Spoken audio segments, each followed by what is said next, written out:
Hello and welcome to the GPCCI Insight Podcast. I am Jana Everett, Director for Special Projects here at GPCCI and your host for today's podcast on effective training delivery and how to get there.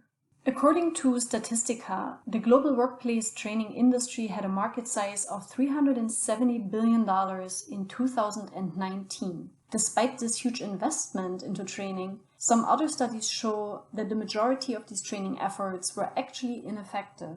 This suggests that training success is not necessarily a matter of resources, but more importantly, a matter of the quality and effectiveness of the trainer who conceptualizes and delivers the training content. In this podcast, we will gather insights from two trainers on how to make your workplace training more effective. For today's conversation, we are joined by Ms. Dorlyn Rosbero. She is the Operations Manager of Antrak Philippines Transport Solutions Corporation, and Mr. Ronaldo Darakan. He is the Local Head of Personal Certification of TÜV Rheinland Philippines. Both of our guests are GPCCI certified trainers based on the German Ordinance on Trainer Aptitude Standards. A warm welcome to both of you. Hi, I am pleased to be here. Hello, everyone. Good morning. It's nice to be here. Ms. Dorlyn and Sir Ron, you are both trainers in your respective companies, and as such, you have organized and led many training sessions, I'm sure. This probably makes you a very critical training participant. So I'm curious, can you recall a training that you attended which you felt wasn't really effective? And if so, what happened there? So Ron, how about you? I noticed that some of the trainings here were somewhat good, but they lacked training opportunities where our competencies as a trainer were fully enhanced, meaning they lacked activities like demonstration teaching and even workshops. And some of the topics included in the course are not really updated. What did this experience teach you about a successful training conduct? What is a must-have?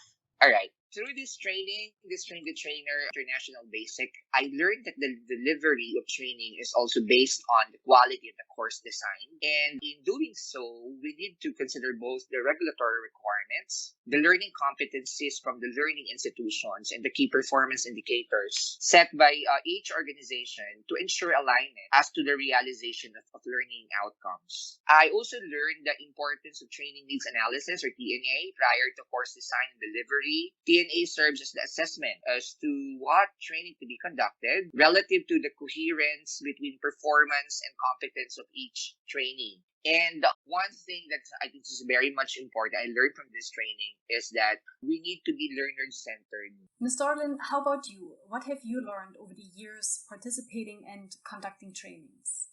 I learned that training an employee requires time and preparation. Effective gap analysis towards an employee, preparation of an outline training program from visual aids, working instruction to make the learning experience more effective are some of the learnings that I acquired from those experiences.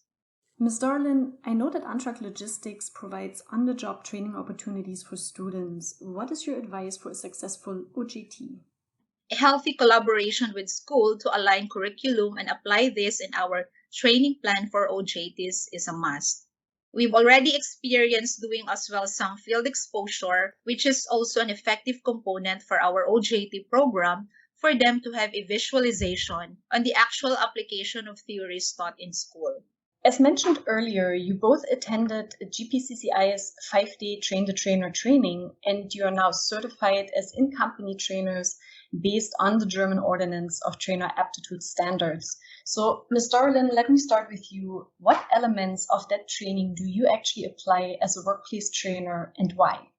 I always look for ways to improve. When I started establishing our OJT program back in 2013, I am shameless to say that the outline is a mess. It was really a mess. Attending the GPCCI Train the Trainer enables me to restructure my OJT program. I was able to create an immersion industry logbook for my OJT. For new hires, I was able to put in more topics relevant to their roles. The training as well helped me realize that as a leader and as a trainer, clarity on what you wanted to achieve has to be communicated as early as day one of the orientations.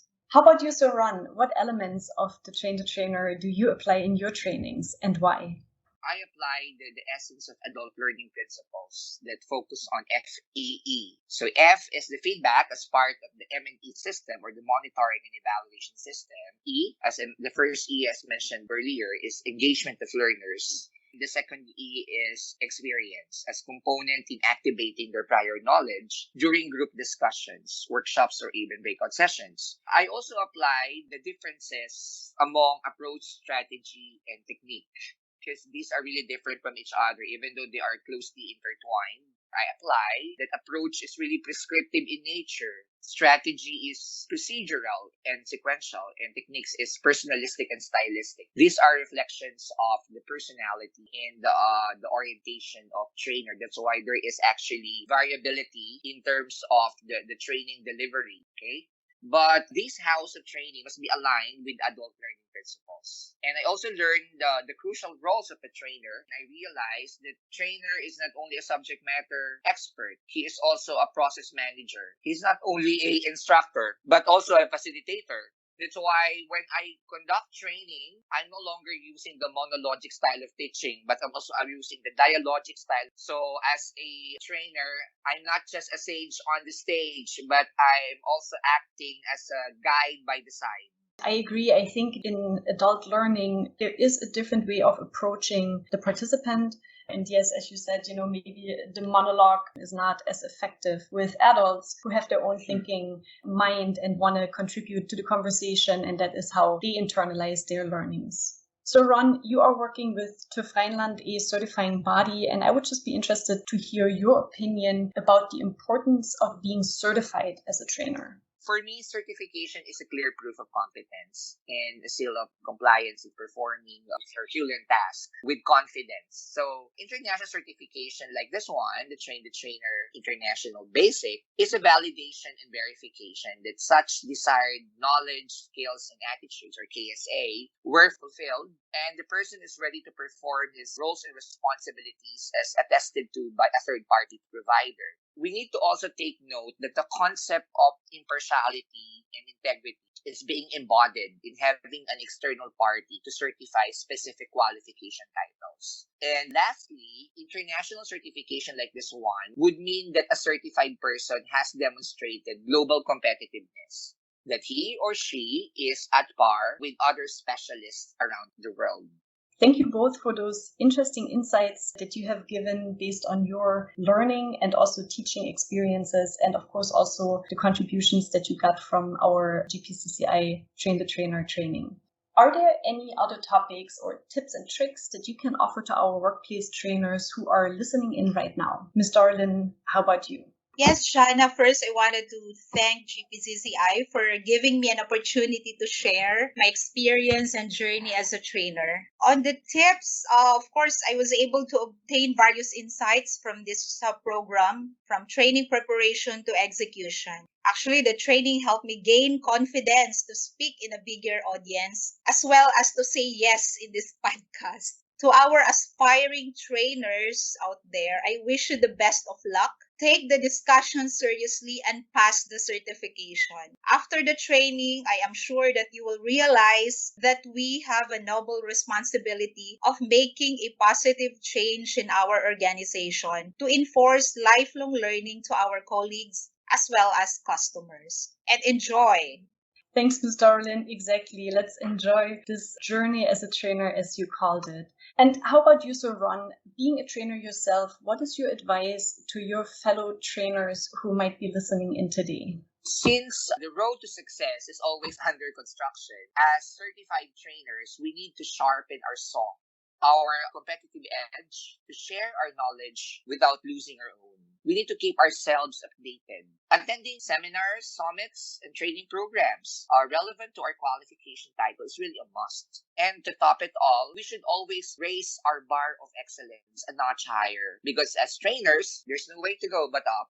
Thank you so much for those inspiring closing remarks. Both of you, thank you, Ms. Darlin, and thank you, Sir Ron, for being with us today and sharing your very personal insights on effective training with us and with our listeners, of course. We would also like to thank our listeners for tuning in, and we hope that you will join us again for our next GPCCI Insight podcast.